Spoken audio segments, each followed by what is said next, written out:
الحمد لله الحنان المنان الذي خلق الإنسان وعلمه البيان والصلاة والسلام على رسوله سيد الإنس والجان وعلى آله وأصحابه ذوي الخير والإحسان أما بعد فأعوذ بالله من الشيطان الرجيم بسم الله الرحمن الرحيم فليحذر الذين يخالفون عن أمره أن تصيبهم فتنة أو يصيبهم عذاب أليم صدق الله مولانا العظيم. بارگاہ رسالت معاذ صلی اللہ علیہ وسلم میں درود پاک کا ہدیہ پیش کریں. اللهم صل على سيدنا مولانا محمد معدن الجود والكرم وآله وأصحابه الكرام وابنه الكريم وبارك وسلم صلاة دائمة سرمدا أبدا. بنگال کی سرزمین ہو سکتا ہے رات کی ٹھنڈی تو ہو مگر مومنوں کے دلوں میں کبھی عشق رسالت کی ٹھنڈی نہیں آ سکتی. لہذا جتنی بلند آواز سے آپ نعرہ اور سبحان اللہ کہتے ہیں، عشق کا تقاضا یہ ہے کہ جب میرے مصطفیٰ کا ذکر آئے تو بلند آواز سے درود پاک بھی پڑھا جائے. بلند آواز سے پڑھیں درود پاک. اللهم صل على سيدنا محمد معدن الجود والكرم وآله وأصحابه الكرام وابنه الكريم وبارك وسلم. میرے عزیزوں، ہر محبت کرنے والا اپنے محبوب کے ذکر پر جھوم اٹھتا ہے. لہذا درود مبارکہ ایک ایسی عبادت ہے جس کے ذریعے سے آپ نبی کریم صلی اللہ علیہ وسلم کے بہت قریب پہنچ جاتے ہیں. جب ذکر آ جائے میرے مصطفیٰ کا، لبوں کو بند نہ رکھو، بے اختیار حضور پر درود پڑھ لیا کرو. محفلوں کی چاشنی، محفلوں کا عطر بھی یہی ہے، ہماری روح کی غذا بھی یہی ہے. نبی پاک صلی اللہ علیہ وسلم کی بارگاہ میں جس کا جتنا قرب ہوگا وہ درودوں کی برکت سے ہوگا.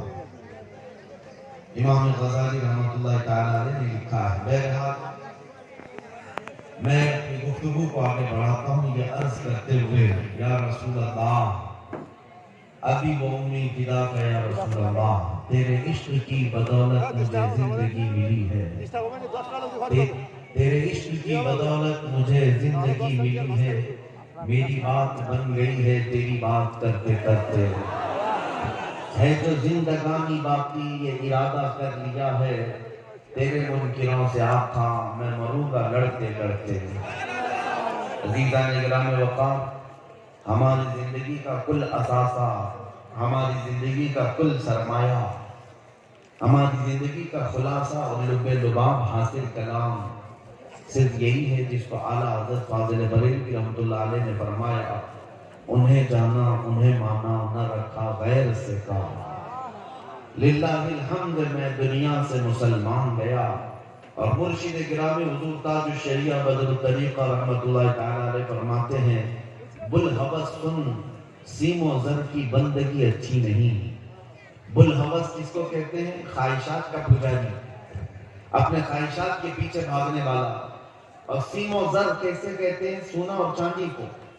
حضور تاج الشریعہ فرماتے ہیں، اے خواہشات کے پیچھے بھاگنے والے، سونے چاندی کی غلامی اچھی نہیں ہے. بلحوث سن سیم و زر کی بندگی اچھی نہیں، ان کے در کی بھیک اچھی سروری اچھی نہیں. کل زندگی کا خلاصہ یہی ہے جو ہمیں ہمارے اسلاف سے ملا ہے. اور قرآن یہ کہتا ہے، فَلْيَحْذَرِ الَّذِينَ يُخَالِفُونَ عَنْ أَمْرِهِ أَن تُصِيبَهُمْ فِتْنَةٌ. ایمان والوں کو یہ چاہیے کہ رسول کے حکم کی مخالفت کرنے سے بچیں، ورنہ کیا ہوگا؟ ان تصیبہم فتنہ او یصیبہم عذاب الیم. یا پھر یہ ہوگا کہ اگر تم رسول کے راستے کو چھوڑ کر چلو گے، فتنے میں مبتلا ہو جاؤ گے یا دردناک عذاب میں گرفتار ہو جاؤ گے. دو چیزیں ہیں، سمجھ کر کے چلو. نبی پاک صلی اللہ علیہ وسلم کو اگر چھوڑ دیا، فتنے میں مبتلا ہوگے یا عذاب میں گرفتار ہوگے. میں ایک مثال آپ کو بتا دیتا ہوں. جنگ احد جو ہوئی تھی، جنگ احد اسلام کی یہ دوسری بڑی جنگ ہے. اس میں ہوا یہ تھا کہ نبی پاک صلی اللہ علیہ وسلم نے ایک اونچے ٹیلے پر 50 تیر انداز صحابہ کو کھڑا کیا تھا اور ان سے کہا تھا کہ جب تک میں نہ کہوں اس پہاڑ سے نیچے مت اترنا، کیونکہ وہ لوکیشن ایسا تھا کہ کفار و مشرکین سامنے آتے تو یہ 50 تیر انداز صحابہ تیر مار دیتے، وہ سامنے آ ہی نہیں پاتے تھے. تو حضور پاک صلی اللہ علیہ وسلم کی یہ حکمت تھی اور ان 50 تیر انداز صحابہ نے اچھے اچھے کافروں کو اوپر سے تیر مارا تھا. پھر جب جنگ جو ہے میدان میں چل رہی تھی، کفار مشرکین شکست کھا کر بھاگ رہے تھے، اپنا مال سب چھوڑ کر بھاگ رہے تھے. تو جو نیچے صحابہ تھے انہوں نے مال غنیمت جمع کرنا شروع کیا، جنگ ختم ہونے کو آ گئی. اب سنو، جو 50 تیر انداز صحابہ اوپر کھڑے تھے انہوں نے یہ سوچا کہ ہم بھی اتر جاتے ہیں اور مال غنیمت جمع کرتے ہیں، کیونکہ جنگ ختم ہو گئی. انہوں میں سے چند صحابہ نے کہا نہیں، اللہ کے رسول نے فرمایا جب تک میں نہ کہوں اترنا نہیں. لیکن صحابہ میں آپس میں یہ بات ہوئی کہ نہیں، رسول اللہ کے فرمانے کا مطلب یہ ہے جب تک جنگ ختم نہ ہو تب تک مت اترنا. جنگ ختم ہو گئی، وہ کفار بھاگ رہے ہیں، اب یہاں کھڑے ہو کر کیا کریں؟ تو 40 کے قریب صحابہ اتر گئے، یعنی کئی صحابہ اترے. اب وہ جو مین لوکیشن تھا خالی ہو گیا. تو کفار و مشرکین کی طرف سے خالد بن ولید اس وقت آئے تھے، ابھی وہ ایمان لائے ہوئے نہیں تھے. جب انہوں نے دیکھا کہ یہ اونچا ٹیلا خالی ہو گیا، 200 لشکریوں کو پیچھے سے بھگاتے ہوئے لائے اور جو اوپر کھڑے تھے صحابہ ان سب کو شہید کیا. اور واپس آ کر کے جو صحابہ مال غنیمت جمع کر رہے تھے سب پر حملہ کیا اور جو بھاگے ہوئے کافر تھے وہ بھی پلٹ کر آ گئے. دونوں کے بیچ میں صحابہ پس گئے، 70 صحابہ کی جانیں گئی اس جنگ احد میں. میں یہ بات کیوں عرض کر رہا ہوں؟ سنو، یہ وہی جنگ ہے جس میں حضرت امیر حمزہ کا سینہ چاک کر کے کلیجہ نکال کر چبایا گیا. یہ وہی جنگ ہے جس میں حضرت عبداللہ بن جہش کے 80 ٹکڑے کر دیے گئے تھے جسم کے، اور کافروں نے ہار بنا کر کے پہن لیا تھا ان کے ٹکڑوں کو کاٹ کر کے. یہ وہی جنگ ہے جس میں حضرت انس بن نزیر ایسا پیس دیے گئے تھے کہ ایک انگلی کے علاوہ ان کے جسم کا کوئی حصہ ہی نہیں ملا. یہ وہی جنگ ہے جس میں حضرت سعد بن ربیع کے جسم میں 12 نیزے لگے تھے، پیٹ پھٹ گیا تھا. یہ وہی جنگ ہے جس میں خود رسول اللہ کے 2 دانت مبارک شہید ہوئے. اتنا بڑا جو نقصان ہوا، اتنا بڑا نقصان ہوا، 70 صحابہ کی جانیں، بڑے بڑے صحابہ اس میں شہید ہوئے. کیوں ہوا؟ مفسرین فرماتے ہیں صرف اس بات کی وجہ سے کہ اللہ کے رسول نے فرمایا تھا جب تک میں نہ کہوں اترنا نہیں. رسول پاک صلی اللہ تعالی علیہ وسلم کے فرمان کو جو آپ سمجھ رہے ہیں کہ حضور نے جو فرمایا، صحابہ نے یہ نہیں ہے کہ نافرمانی کرنی تھی، ان کی خطۂ اجتہادی تھی، اتر گئے جس کی وجہ سے اتنا بڑا نقصان ہوا. صحابہ نے جان بوجھ کر کہ حضور کی نافرمانی نہیں کی، وہ ان کا اجتہاد تھا. انہوں نے سوچا کہ جنگ ختم ہونے تک کے لیے حضور نے فرمایا تھا جنگ ختم ہو گئی اب اتر جائیں گے. اس کے باوجود اتنا بڑا نقصان. مفسرین لکھتے ہیں اس آیت کی تفسیر میں، اے مسلمانوں جو جان بوجھ کر رسول اللہ کو چھوڑ چکا ہو، جو آج جانتے ہوئے نبی پاک کے احکام کی خلاف ورزی کرتا ہو، وہ تو احد کے میدان میں 70 شہید ہوئے تھے، آج 70 لاکھ بھی مرے تو کیا فرق پڑتا ہے؟ آج 70 لاکھ کی بھی جان جا سکتی ہے. وجہ یہی ہے جس کو اقبال نے جو جملوں میں بیان کر دیا تھا، کیا ہے؟ ان کے جو ہم غلام تھے خلق کے پیشوا رہے. ان کے جو ہم غلام تھے خلق کے پیشوا رہے، ان سے پھرے جہاں پھرا پھر آئی کمی وقار. ان سے پھرے جہاں پھرا پھر آئی کمی وقار. اے میرے عزیزوں، جذبات جوش سب اپنی جگہ پر ہے، جب تک تم محبت کے تقاضوں کے مطابق نہیں اتر سکتے. حضور پاک صلی اللہ تعالیٰ علیہ وسلم کے لیے اپنا سب کچھ قربان کرنا ضروری ہے، صرف زبان سے نہیں. ابھی میں پوچھوں گا تو سب دو ہاتھ اٹھائیں گے کہ کون کون اپنی گردن دینے کو تیار ہے. ہر کوئی ہاتھ اٹھائے گا. لیکن میں یہ پوچھتا ہوں، جو بندہ حضور کے لیے جان دے سکتا ہے وہ کچھ گناہ چھوڑ کیوں نہیں سکتا؟ اپنی عادتوں کو بدل کیوں نہیں سکتا؟ اور میں نے تو یہ بھی دیکھا ہے، 8 دن کا اگر کسی کو عشق ہو جائے کسی لیلا سے، اور مجنون کو ہم نے دیکھا ہے وہ چہرہ بھی بدل لیتا ہے، کپڑے بھی بدلتا ہے، ہیئر سٹائل بھی بدلتا ہے، گھنٹوں لیلا کے انتظار میں جا کر کے پارک میں انتظار بھی کرتا ہے. مجازی عشق میں جب تو اپنے آپ کو بدل سکتا ہے، جبکہ یہ بھی بھروسہ نہیں لیلا کتنے دن تیرے ساتھ رہنے والی، یہ بھی بھروسہ نہیں، باوجود اس کے اپنے آپ کو بدل سکتے ہو، تو اس نبی رحمت شہنشاہ دو جہاں کے لیے کیوں نہیں بدلا جا سکتا، جو ہمیں ایک بار تھام لے تو دنیا میں بھی تنہا نہیں چھوڑتا، قبر میں بھی نہیں اور حشر میں بھی، حشر میں بھی وہ تنہا کبھی نہیں چھوڑتے. تو ان کے لیے کیوں نہیں بدل سکتے؟ ان کے لیے کیوں نہیں بدل سکتے؟ اس کو ہی اعلیٰ حضرت فرماتے ہیں، آج لے ان کی پناہ، آج مدد مانگ ان سے، آج لے ان کی پناہ، آج مدد مانگ ان سے، کل نہ مانیں گے قیامت میں اگر مان گیا. اے عزیز ساتھیوں، مسلمانوں، میری امت کے غیور نوجوانوں، ایک حدیث میں تمہارے سامنے رکھتا ہوں، سنو. اللہ کے رسول صلی اللہ علیہ وسلم ارشاد فرماتے ہیں، لا یؤمن احدکم حتی یکون ہواہ تبعا لما جئت بہ. تم میں سے اس وقت تک کوئی مومن نہیں ہو سکتا جب تک وہ اپنی خواہشات کو میری مرضی کے مطابق نہ بنائے. جس چیز کو میں لے کر کے آیا، رسول پاک لے کر کے آیا، حضور کی مرضی کے مطابق جب تک تم اپنی خواہشات نہیں بناؤ گے تب تک مومن نہیں. یہ کہنا حد سے چھوڑ دو کہ میری مرضی میں جیسا چاہوں گا جیوں گا، نہیں. یہ کہنا چھوڑ دو، یہ ہماری لائف ہے، ہمیں انجوائے کرنے دو. کسی کی لائف نہیں ہے، تم میں سے کسی کی اپنی زندگی نہیں ہے، بلکہ حقیقت میں ہے کیا ہمارے پاس؟ تاج الشریعہ سے سنو، وہ خود کہتے ہیں زندگی یہ نہیں ہے کسی کی کسی کے لیے، زندگی یہ نہیں ہے کسی کی کسی کے لیے، زندگی ہے نبی کی نبی کے لیے. نہ سمجھ کرتے ہیں زندگی کے لیے، جینا مرنا ہے سب کچھ نبی کے لیے. یہ ہے اصل زندگی، یہ ہے اصل زندگی. جب تک تم اپنی خواہشات کو نبی کی مرضی کے مطابق نہیں ڈھال سکتے، مومن کامل نہیں ہو سکتے. صحابہ اکرام رضوان اللہ تعالیٰ علیہم اجمعین کی چند مثالیں میں تمہارے سامنے رکھتا ہوں.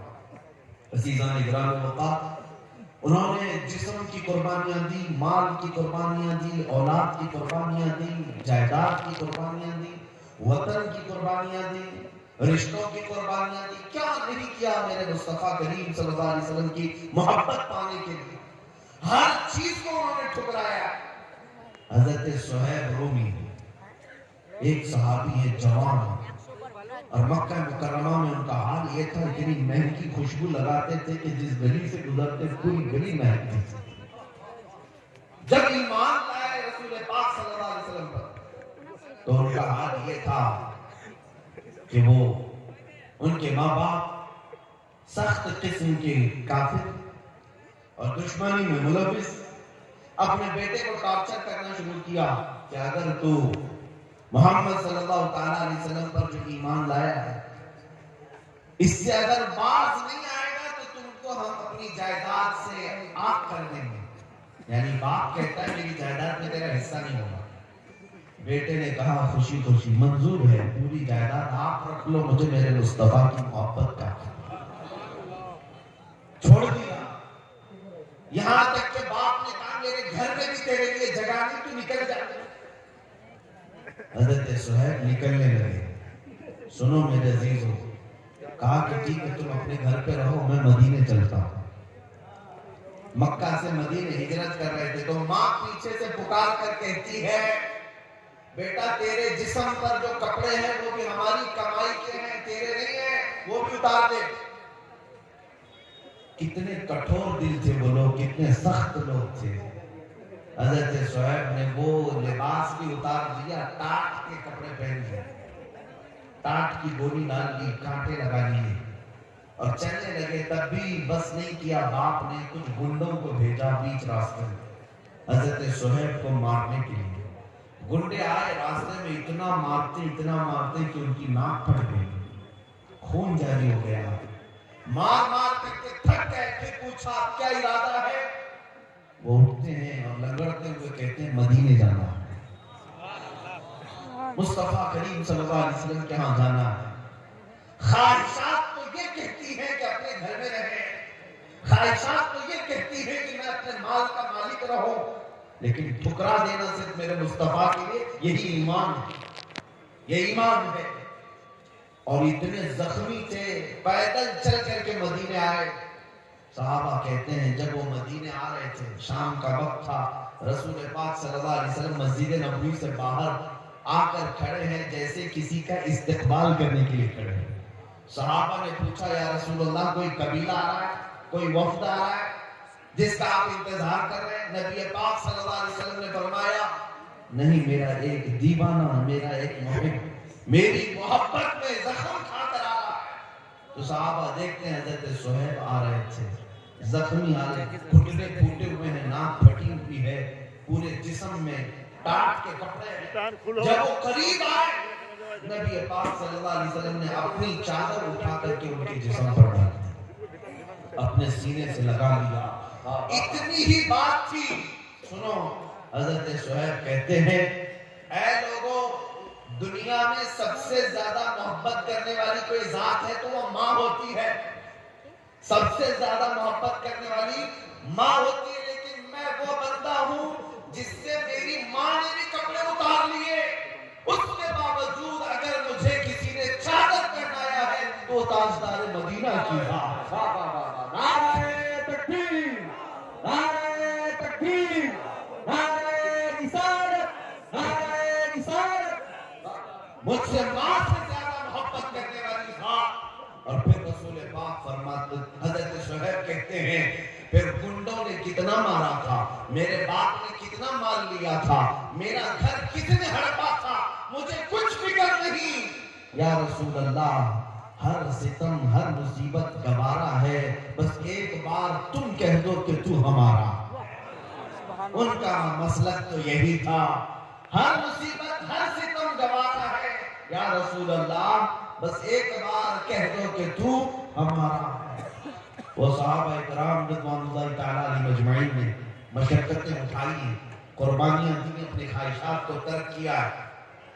آج نوجوانوں سے میں پوچھتا ہوں، ساری خواہشات کا بنڈل کو لے کر کے اپنے ساتھ بیٹھے ہوئے ہو، اور پھر اگر صرف ہم یہاں بیٹھ کر کے نعرہ رسالت کریں اور پھر حفظ ناموس رسالت کی بات کریں، یہ کیسے ہو سکتا ہے؟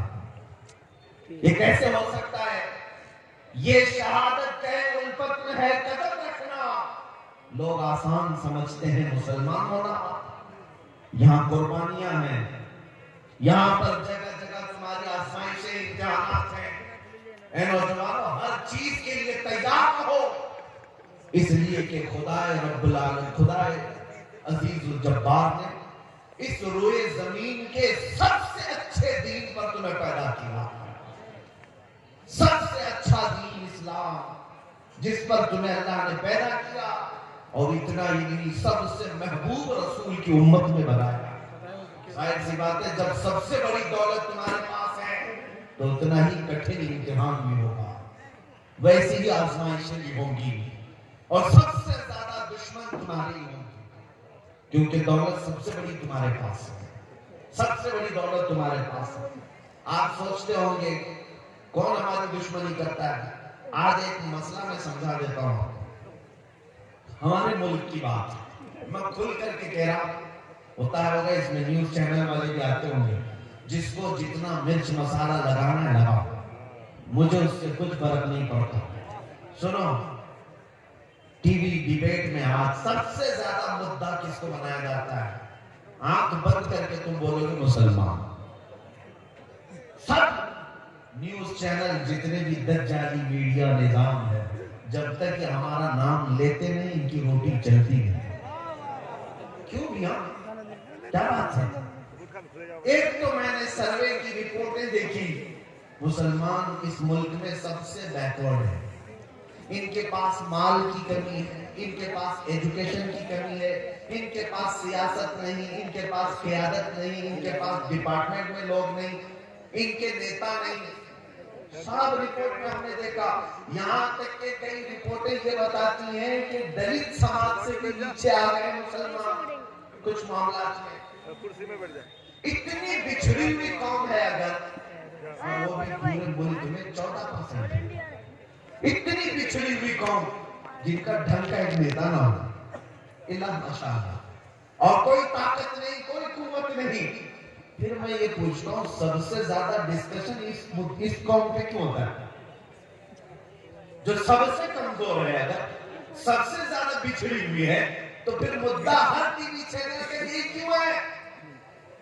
صبح سے شام تک کھولو یہی برقع، اذان، داڑھی، ٹوپی، نماز، مصلی، مسجد، اس کے علاوہ کیا ہے؟ سب کل ملا کر کے نیوز کا حاصل صرف مسلمان، صرف مسلمان۔ میں بہت دنوں تک یہ سوچتا رہا، جب اس قوم کے پاس کچھ ہے ہی نہیں تو یہ نیوز چینل میں اتنی زیادہ کیوں ہاہاکار مچی ہوئی ہمارے نام سے۔ پھر اقبال کی بات یاد آئی، کچھ بات تو ہے، کچھ بات تو ہے کہ مٹی میں بھی ہستی ہماری، صدیوں رہا ہے دشمن دور زماں ہمارا۔ کوئی بات تو ہے جس کی وجہ سے بہت زیادہ تم ٹارگٹ پر ہو، بہت زیادہ نشانے پر ہو۔ وہ کیا بات ہے؟ دنیا کو پتا ہے، شاید تمہیں پتا نہ ہو، دنیا جانتی ہے، شاید تم نہیں جانتے۔ ہاں میں مانتا ہوں تمہارے پاس سیاست کی کمی ہے، ایجوکیشن کی کمی ہے، قیادت مفقود ہے، مال و دولت میں کم ہو، اثر و رسوخ میں کم ہو، میں مانتا ہوں، لیکن دنیا کو پتا ہے یہ سب کچھ ان کے پاس نہیں۔ لیکن ایک دولت ان کے پاس ایسی ہے کہ جس دن وہ بیدار ہوئی، دنیا کا جاگنا حرام کر کر رکھیں گے۔ وہ دولت کا نام ہے عشق مصطفیٰ، جس کو اقبال نے کہا تھا، یورپ آج بھی یہ کہتا ہے، یہ واقع کش موت سے ڈرتا نہیں ذرا، روح محمدی اس کے بدن سے نکال دو۔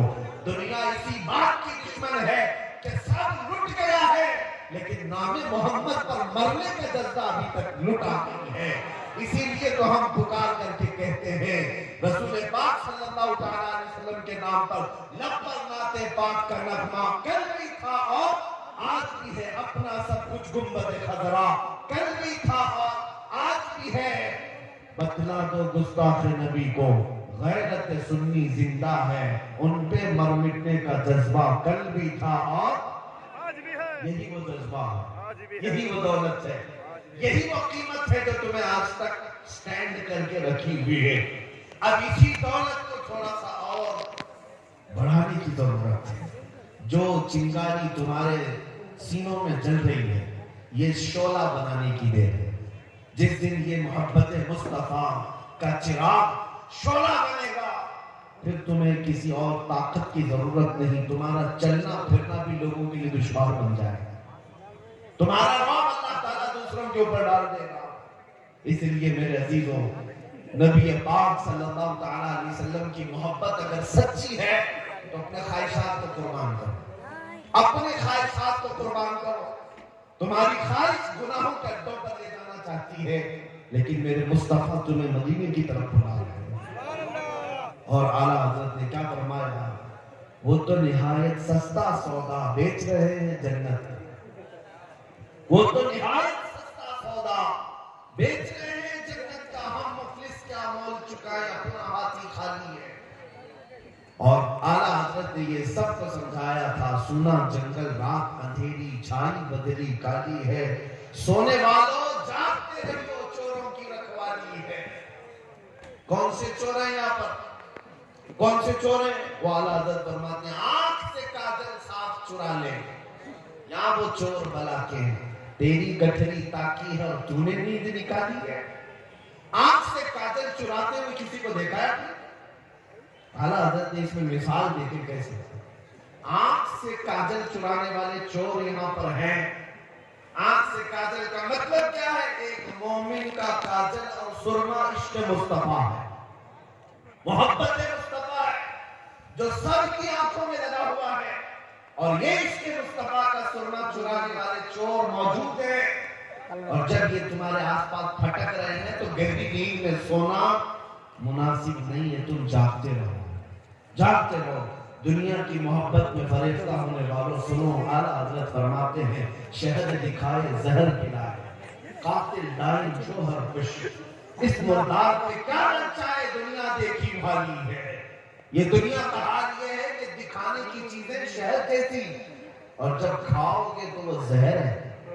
یہ گناہوں کو سجا سجا کر لاتی ہے تمہارے پاس، اور تم اس کو سمجھتے ہو فیشن ہے، یہ ماڈرنزم ہے. اور جب تم اس کو حلول کر جاتے ہو، یہ زہر ہے جو تمہیں دوزخ کی طرف لے جا رہا ہے. آج گناہوں کے نام بدلے جا چکے ہیں. بہت سارے نوجوان شراب پیتے نہیں، شراب نہیں پیتے، وسکی پیتے نہیں پیتے، لیکن بیئر پیتے. کیا ہے بیئر؟ بیئر کیا چیز ہے؟ وہ فروٹ سے بنتا ہے.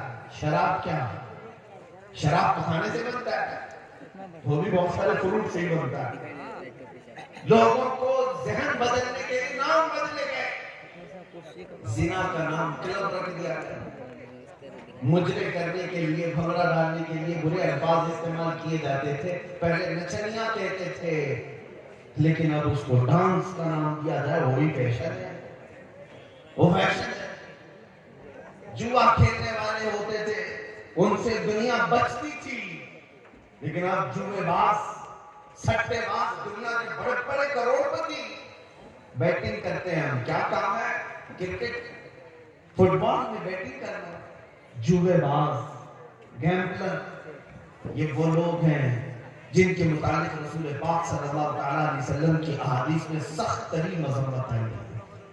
سود کھانے والے، آپ بیاج کہتے رہے ہوں گے، لیکن اب دنیا اس کو انٹرسٹ کے نام سے، نیا لفظ فائنانس کے نام سے کھلاتی ہے.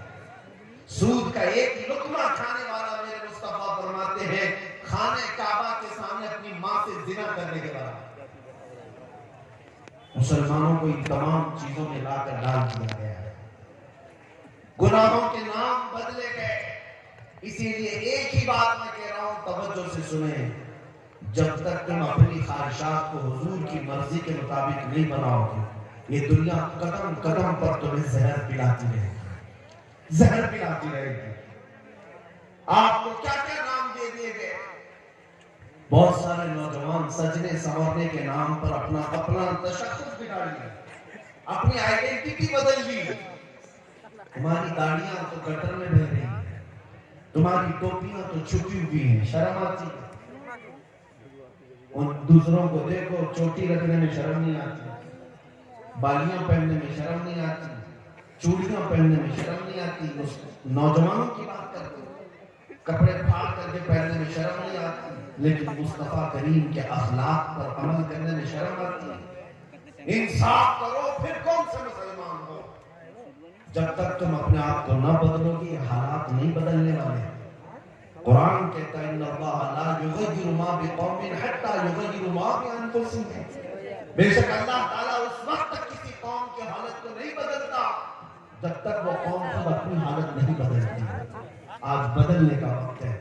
شاید میں سچ کہا ہے، جگہ جگہ کے تھک چکے ہیں تمہیں یہ ہنگامے. نشاط لذت خواب گراں بدل ڈالو. غلط روی سے منازل کا بعد بڑھتا ہے، مسافر و روش کارواں بدل ڈالو. میں آیا ہوں صرف یہاں پر اس بات کے لیے کہ تمہارے گھروں میں ہر پیدا ہونے والا بچہ میرے مصطفیٰ کا سپاہی بن کر کے نکلے، نبی پاک صلی اللہ علیہ وسلم کی عزت کا پہرا دینے والا بن کر نکلے. اتنے بڑے عظیم کام کے لیے اٹھنے والا ایک بچہ، ظاہر سی بات ہے اسے اندر سے اور باہر سے پورا پاک ہونا ہوگا. اس کی تربیت پر پوری توجہ دینی ہوگی. یہاں پر جتنے حاضرین آئے، سب سے میں کہتا ہوں اگر اللہ نے ایک بیٹا دیا ہے تو میرے مصطفیٰ کے نام پہ پالو، اس کی تربیت کرو نام محمد لے کر کے، اور اسے یوں سکھاؤ میں سو جاؤں یا مصطفیٰ کہتے کہتے، کھلے آنکھ میری صلی اللہ کہتے کہتے. جب وہ جوان ہو جائے پھر دیکھنا دنیا اس کے سامنے انگلی اٹھانے کی بھی ہمت نہیں رکھ سکتی.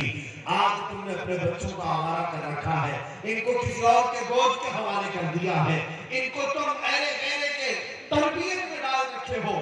صرف اتنی بات میں کہنے آیا ہوں، تمہارا ہر بچہ میرے مصطفیٰ کا سپاہی ہونا چاہیے، نبی پاک صلی اللہ تعالیٰ علیہ وسلم کی محبت میں اس کی پرورش ہونی چاہیے۔ ایک ماں کا جذبہ دے کر میں اپنی گفتگو کو سمیٹتا ہوں۔ توجہ، مدینے کی خاتون ہے، مدینے کی خاتون ہے۔ جنگ احد میں ایک نوجوان شہید ہو گیا، جنگ میں ایک نوجوان شہید ہو گیا، لوگوں نے آ کر کے اس کی ماں کو بتایا تمہارا بیٹا شہید ہو گیا، اکلوتا بیٹا تھا، اگر ہماری عورتوں کا کوئی ایک جوان بیٹا دنیا سے چلا جائے پتہ نہیں وہ آسمان سر پر اٹھا لے، ماتم کرنے لگے، چہرہ نوچنے لگے، بال کھولنے لگے۔ نہیں، مدینے کی خاتون تھی، حجاب میں نکلتی ہے، سیدھے احد کے میدان میں آتی ہے، رسول پاک صلی اللہ علیہ وسلم کا دیدار کرتی ہے، پوچھتی ہے یا رسول اللہ کیا مجھے اجازت ہے میں اپنے بیٹے کو دیکھ سکوں، میرے بیٹے کی لاش دیکھوں؟ نبی پاک صلی اللہ علیہ وسلم نے فرمایا ہاں تیرا بیٹا شہید ہو گیا، اللہ اس کو بلند مقام دے، جا تو دیکھ سکتی ہے۔ سنو اے مسلمان، وہ خاتون آئی اپنے بیٹے کو ڈھونڈتے ہوئے، میدان میں پڑی ہوئی ایک لاش ہے، جوان بیٹے کی لاش، جب ماں دیکھے تو کلیجہ پھٹ جانا چاہیے، لیکن کمال ہے وہ مدینے کی خاتون، سلام ہو ان کی عظمتوں اور قربانیوں پر، اپنے بیٹے کی لاش کے قریب آئی، جسم سے جبہ ہٹایا، جسم سے جبہ ہٹایا اور پلٹا، پیٹھ پر ہاتھ پھیرتی رہی، سینے پر ہاتھ پھیرتی رہی، پھر جبہ سیدھا کیا، مسکرائی اور سجدے میں گر گئی، سجدے میں گر گئی، شکر ادا کرنے لگی۔ صحابہ وہاں کھڑے تھے، انہوں نے پوچھا ہے خاتون آپ یہ کیا کر رہی ہیں؟ سنو مدینے کی خاتون کیا کہتی ہے، کہتی ہے بات دراصل یہ ہے میرے اس جوان بیٹے کی میں نے شروع سے پرورش اسی نام پہ کی تھی کہ کبھی اس کی جوانی کام آئے تو میرے مصطفیٰ کے کام آئے، میرے نبی پاک کی عزت کے لیے کام آئے۔ پھر جب احد کی لڑائی کا اعلان ہوا میں نے اپنے بیٹے کو سجا سوار کر کے اپنے گھر سے رخصت کیا تھا، جب میرا بیٹا کل گھر سے مجھ سے رخصتی لے رہا تھا میں نے اس کو نصیحت کے طور پر ایک لفظ کہا تھا، بیٹا اگر جنگ میں سختیاں آ گئی، اگر دشمنوں کی طرف سے بہت زیادہ وار ہونے لگے، تجھے میں قسم دیتی ہوں نبی پاک کو چھوڑ کر بھاگنا مت میدان سے، کبھی پیٹ پیچھا کر کے بھاگنا مت، اور اگر تو میدان سے بھاگتے ہوئے مارا گیا، بھاگتے ہوئے مارا گیا، ماں کہتی ہے میں اپنا دودھ معاف نہیں کروں گی، میں اپنا دودھ معاف نہیں کروں گی۔ بچوں کی تربیت اس نام پر مدینے کی خواتین کرتی تھی، میں اپنا دودھ نہیں معاف کروں گی۔ یہ خاتون کہتی ہے مجھے پھر جب پتا چلا میرا بیٹا شہید ہو گیا، میں دوڑتی ہوئی آئی دیکھنے کے لیے، اور میں نے اس کا جوتا اٹھا کر جو پیٹھ پر دیکھا، یہی دیکھا کہ کہیں یہ بھاگتے ہوئے پیٹھ پیچھے سے تو نہیں مارا گیا، کافروں نے سے پیچھے سے وار کر کے تو نہیں مارا، یہ بھاگتا ہوا تو نہیں مارا گیا۔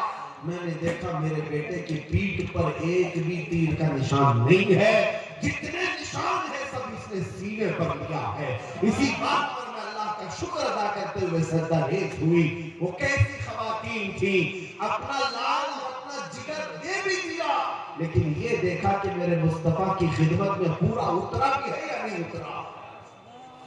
میرے عزیزوں، بچوں کی تربیت مدینے والے یوں کیا کرتے تھے، اس لیے مدینہ چھوٹا ضرور تھا لیکن قیصر اور کسریٰ کی فوجیں بھی مدینے کے نام سے تھر تھراتی تھی، خوف سے ڈرتی تھی۔ کیوں؟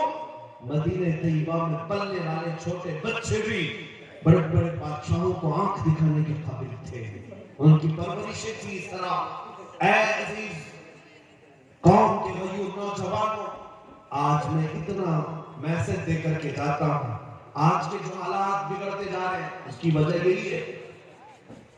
ظاہر سی بات ہے جب تم سونے لگ جاؤ گے تو کتے راج کرنا شروع کر دیں گے، تمہارا چلنا پھرنا جاری رہے گا تو کتے اپنی اپنی جگہوں پر جائیں گے۔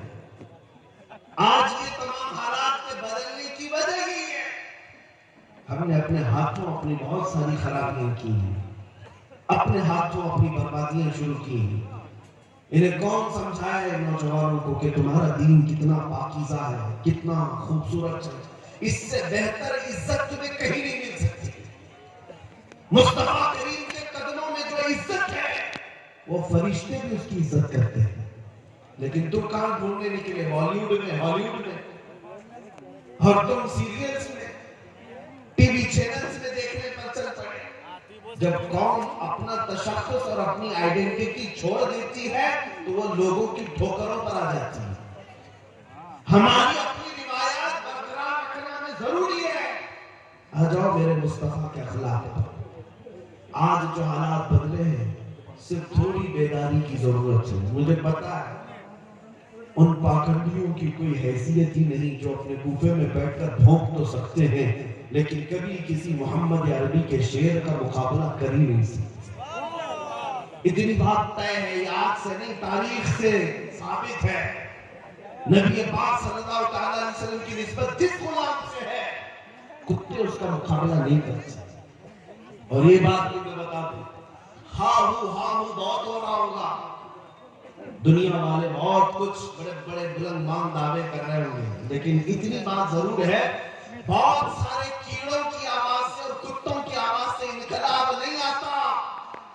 ایک شیر بھی اگر دہاڑے تو پورے میدان میں انقلاب آتا ہے. بڑی بڑی ان آوازوں کی طرف ہمیں توجہ کرنے کی ضرورت نہیں. ہم نے دیکھا ہے آج احساس صرف اس بات کا ہو رہا ہے کہ ہمیں چھیڑنے والے لوگ کھلے عام آزاد ہو گئے. ورنہ اتنی مجال نہیں تھی کہ میرے نبی تک انگلی پہنچ جائے، قرآن تک پہنچ جائے، اسلام تک پہنچ جائے. ہونا تو کچھ نہیں. نہ حضور کی شان میں ایک نقطہ فرق آ سکتا ہے، نہ کلام خدا قرآن مقدس کا ایک نقطہ بدلا جا سکتا ہے. کچھ نہیں ہوگا. لیکن شرم کی بات یہ ہے کہ ہماری زندگی میں ان تک ہاتھ کیسے گیا، اس بات کا افسوس ہے. باقی قرآن سے مٹائے جانے کا رسول پاک کی عزت کا سوال ہی نہیں بنتا.